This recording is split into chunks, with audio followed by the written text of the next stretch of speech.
तो आया इन्हें मस्ते से बल्ले बल्ले करते हुए, और कौन बोलता ही रे दीदू को बियाह हो गई। पापा पापा क्या तल रहे हैं? आप बोलते हम तो विद्या ऑनलाइन तलाशे थे, कार्टून के माध्यम से पल रहे हैं। तो वही बोलता भगवान को जो प्रसाद चढ़ाया गया है उस प्रसाद को मूसक खा रहा था, यानी चूहा खा रहा था। जय हिंद साथियों, स्वागत है आपका।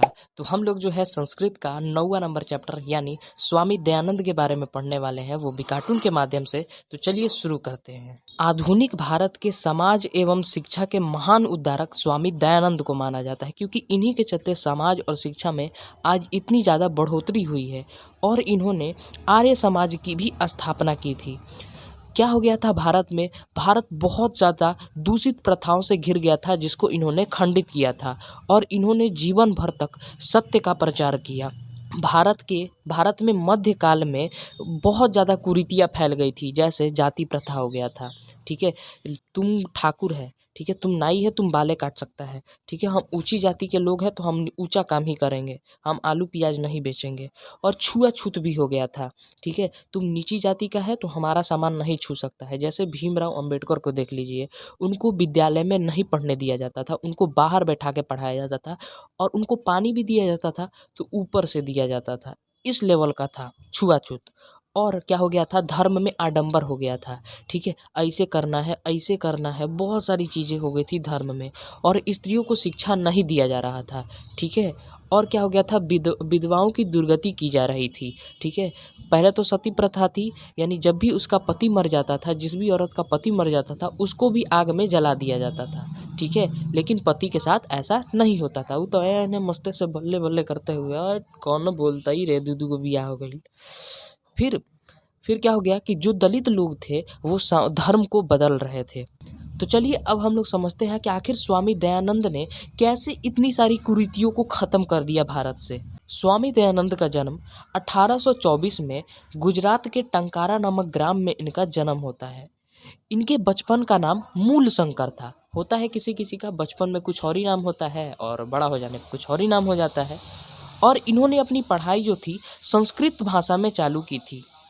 और इनका परिवार जो था कर्मकांडी था। अब कर्मकांडी से आप दूसरा अर्थ मत लगा लीजिए। कर्मकांडी का मतलब होता है ये लोग बहुत ज़्यादा पूजा पाठ करते थे।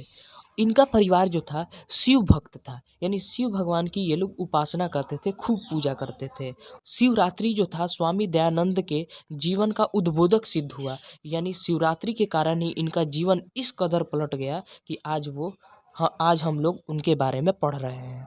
तो चलिए अब हम लोग समझते हैं कि आखिर शिवरात्रि के दिन हुआ क्या था। ठीक है, क्या घटनाएं हुई थी। शिवरात्रि का समय था, मूल शंकर भी शिवरात्रि में शामिल हो चुके थे। उन्होंने देखा कि भगवान को जो प्रसाद चढ़ाया गया है उस प्रसाद को मूसक खा रहा था, यानी चूहा खा रहा था। तब उन्होंने मन में सोचा कि इस भगवान में मूर्ति नहीं है। अगर मूर्ति में भगवान होते तो ऐसा कभी नहीं होता। वे उसी समय शिवरात्रि छोड़ करके घर चले गए। और उसी दिन से वो मूर्ति पूजा के विरुद्ध हो गए थे। और मूर्ति पूजा के विरुद्ध के लगभग 2 साल के बाद इनकी बहन की मृत्यु हो जाती है।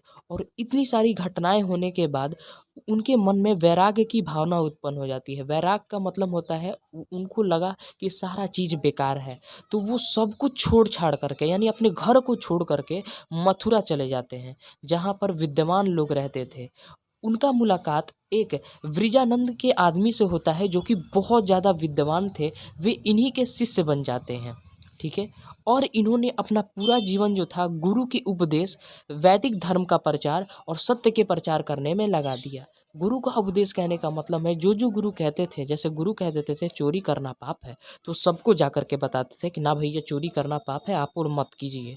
ठीक है, और इन्होंने वैदिक धर्म का प्रचार किया। जैसे धर्म में लिखा हुआ है कि मनुष्य के 6 दोष हैं, तो वो बताते हैं कि मनुष्य के अंदर 6 दोष हैं, 6 दोष है, सबको जाकर बताते हैं।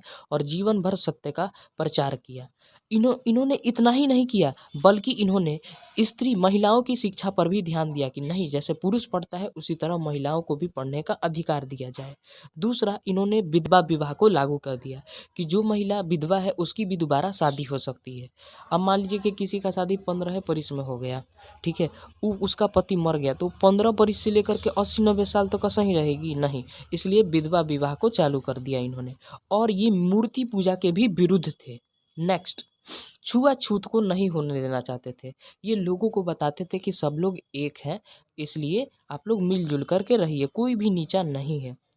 और इन्होंने सबसे प्रमुख काम क्या किया कि बाल विवाह को रोका। अगर नहीं रोका होता तो आपके भी छोटे छोटे मुन्ना मुन्नी होते और बोलते पापा पापा क्या तल रहे हैं, तो आप बोलते हम तो विद्या ऑनलाइन तलाशे थे, कार्टून के माध्यम से पल रहे हैं, तो भी बोलता हम भी पलेंगे। ठीक है, ऐसा ऐसा होता। इन्होंने अपने सारे सिद्धांतों को एक ग्रंथ में लिख दिया और उस ग्रंथ का नाम रख दिया सत्य प्रकाश।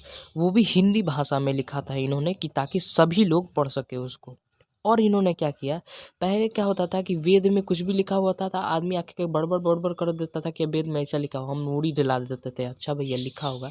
लेकिन इन्होंने क्या किया कि वेद जो कि संस्कृत में लिखा था उसको संस्कृत से पढ़ करके हिंदी में इन्होंने अनुवाद कर दिया ताकि सारे लोग वेद को पढ़ सके। और उसके बाद इन्होंने आर्य समाज की स्थापना की 1875 ईस्वी में मुंबई में।